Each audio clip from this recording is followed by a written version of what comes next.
Et en fait, quand on regarde ce qu'on nous donne à manger pour ce mot de plaisir, on voit que c'est que de la merde en fait.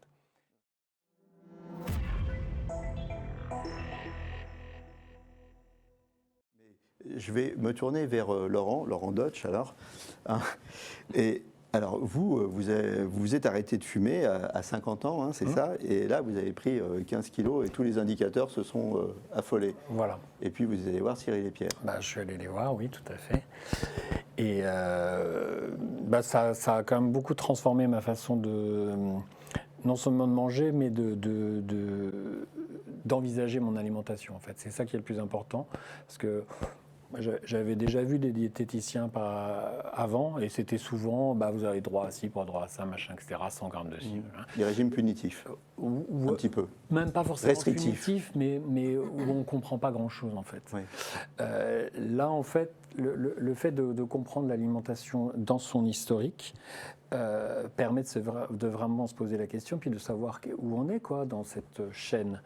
Et du coup, de vraiment revoir en profondeur les choses.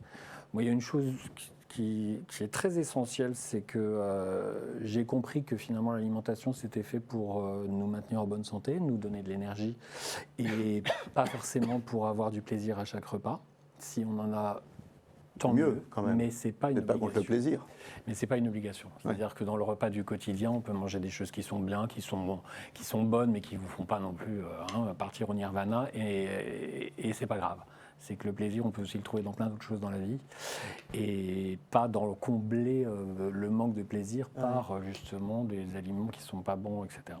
Donc en fait, ce que vous avez compris avec Cyril et Pierre, c'est que l'alimentation, elle était là pour faire du bien à votre corps, mais qu'elle pouvait aussi lui faire du mal. Et donc, vous avez choisi le bien contre le mal. C'est ça, c'est la bataille. Mais c'est ça. Hein, il y a un moment dans la vie, on se dit qu'est-ce que je fais en fait, quels sont mes choix par rapport à des choix qui sont cruciaux en fait. Et c'est vrai qu'on a d'un côté une industrie alimentaire qui nous pousse à cette notion de plaisir. Il n'y a qu'à regarder toutes les pubs. Je crois qu'il n'y a pas une pub où il n'y a pas le mot de plaisir dedans. Et en fait, quand on regarde ce qu'on nous donne à manger pour ce mot de plaisir, on voit que c'est que de la merde en fait. Oui. Et que du coup, individuellement, on peut se positionner autrement. Et aujourd'hui, donc, en comprenant en fait la bonne alimentation, naturellement, vous avez perdu du poids. C'est-à-dire que c'est l'inversion des choses. On ne veut pas perdre du poids en premier, on veut être en bonne santé, et parce qu'on fait ce qu'il faut pour être en bonne santé, la conséquence, c'est qu'on perd du poids. C'est ça votre philosophie? Exactement.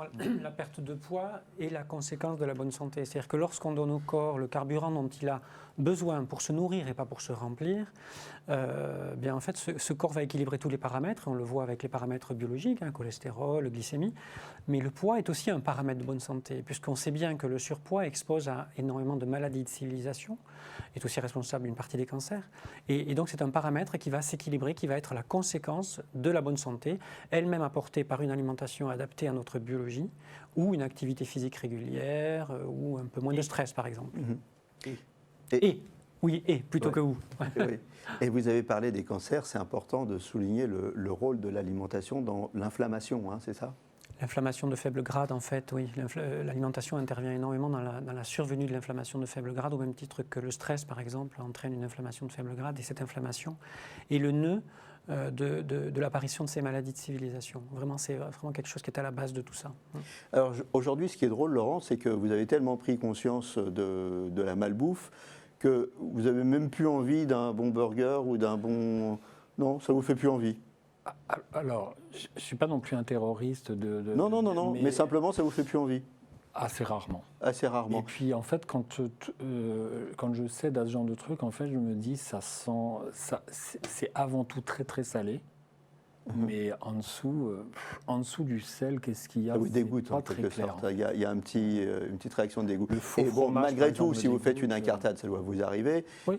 Vous la supportez ou alors vous vous dites non, là, j'ai pas fait du bien à mon corps? Je vais là.